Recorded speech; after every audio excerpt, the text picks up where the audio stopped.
Let's welcome Tess Joseph to the stage, everyone. The Khalisi at Kommune. Buy a house, buy a flat, buy something that you can call your own.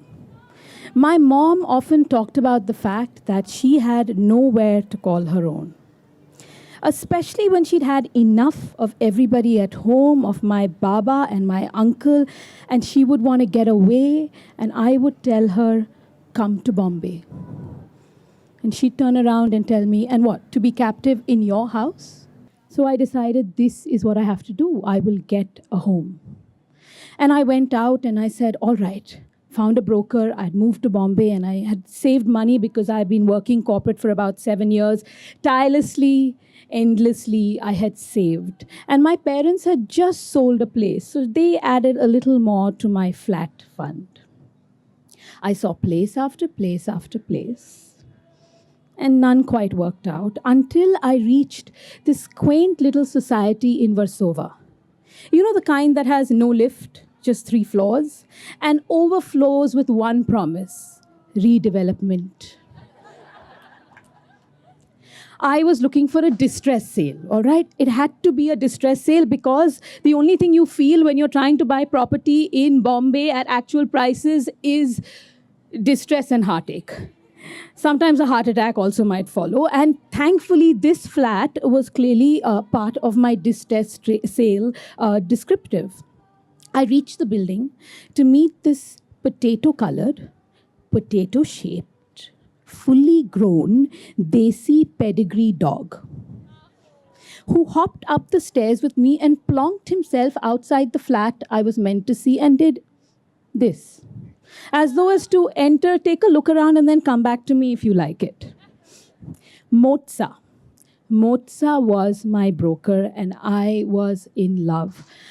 I said, yes, yes, yes. We signed papers, and suddenly in 2009, I was a homeowner. I couldn't move into my flat till 2013 because there was an EMI that needed to be paid. And I didn't want that responsibility, so I was like, give it on rent, it's fine. Let the EMI get paid. I will move there when I don't have to worry about how do I pay for this. In 2013, that evening, I remember, I moved back into the building, and guess who was there? Motsa. He hopped up the stairs with me, watched me as I took all my things into my home, and plonked himself outside my door. Seasons changed, governments changed, but Motsa never changed. My favorite bit was when I wake up in the morning and I look out the keyhole, I see the newspaper, and I open the door and I put my foot down on a warm floor, because I know he's been sleeping there all night long. That warmth is kind of the comfort of someone giving you a hug, of feeling safe, of knowing that there's someone watching over you. I believe Motsa and I, my mother says, we have a karmic connection. She thinks he's my enamored husband from a past life. You see, I don't feed him. There's a bowl of water outside my home for Motsa and all the birds and any other creature that wants to come and get a sip. And there is an old shawl which is tucked under my shoe rack, which he pulls out depending on the weather. He is the friendliest dog on every floor apart from mine. Zomato, delivery, the dukan which you call your rice and tail from, everybody is not allowed. I open the door depending on the level of grumble or growl I hear. There are some people that Motsa likes, like the didis who come to my house to cook and clean, my maintenance guy in the building, and my regular friends. My really dear regular friends that he sees often. If he hasn't seen you for a while, be assured you're not going to be welcome. It's the greatest defense when you're dating someone. Okay? So the first time I remember when I invited this guy home because I liked him, I told Motsa, do your thing. But the doorbell was rung, which had never happened in the last n number of years. And I opened the door to see Motsa on his back, getting his belly rubbed, whining and cooing happily with this man. Of course, I'm dating him and he's my partner now because he's Motsa approved.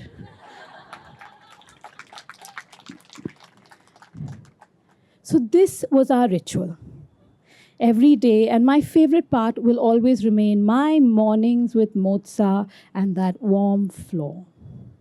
I've never felt anything feel like I know where I am and who I am because of one little action that I do every morning. Until one morning early last year, when I opened the door and it was January and it was cold. I picked up the newspaper, I went inside and I said, okay, maybe just random. It happened the next day and the next day too. So I decided I need to go downstairs and have a chat with Motsa. Like, what's going on? And it was really simple. It had been over a decade and a half since he had been in this building. He'd gotten old and climbing up 3 floors was becoming really difficult for him, and that was the day he stopped coming upstairs. So a new ritual began. Every morning before I'd go for a run, I would go downstairs, scratch his head, scratch his belly, and tell him that I indeed love him. In October last year, when the Me Too movement started taking steam, I found the strength to share a story I had been holding on to for over 2 decades. I decided to call out a man who was a superstar in Kerala. And I will say, when I did not know about his political affiliations. After I did that entire post early in the morning, by afternoon, my phone was inundated with calls and SMSs. And when I started taking them, it was media channels asking for quotes and bites and all kinds of things like that.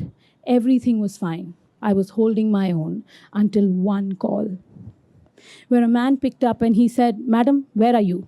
And I said, "Why?" And he said, "Because I fear for your life. Do you know who he is?" Bombay has been one city where I've never experienced fear. Whether it be 3 a.m. auto drives or being single or alone, I did not know what that word meant. I ran away from other cities and found home here because over here I found freedom. And suddenly it was all gone. I ran to a friend's house and I was there for a while, and actually, all I wanted to do was be home, be in my room, in my bed, curled up if I had to, but I did not want to be anywhere else. But I couldn't go home. I waited till night had fallen and I decided to walk home through gullies and lanes I don't normally take, and took the gate that I don't normally take to get into my building. And there, of course, was Motsa downstairs in the corridor, between the corridors that allowed him to get a nice light breeze, which every October needs in Bombay. At that moment, my mom called.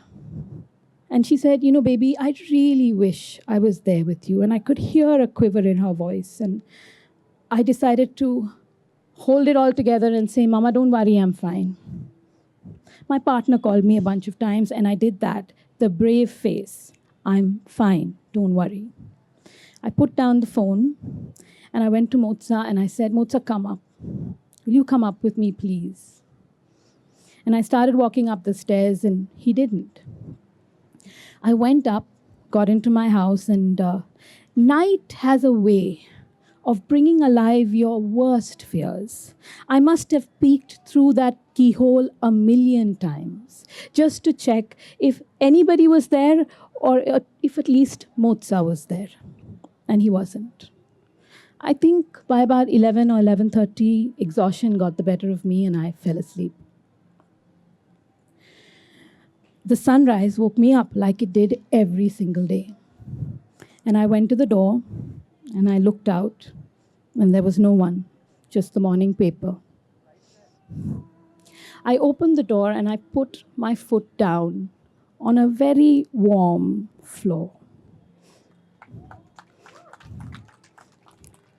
That warm floor melted any fear that remained from the night before, and it revived everything. Everything that I ever need and want and believe in. Thank you.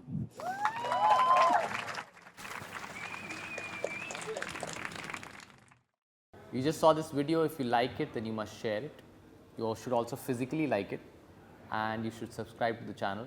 And if you really like it, then tap the bell icon and we'll tell you when we are putting up with the next video.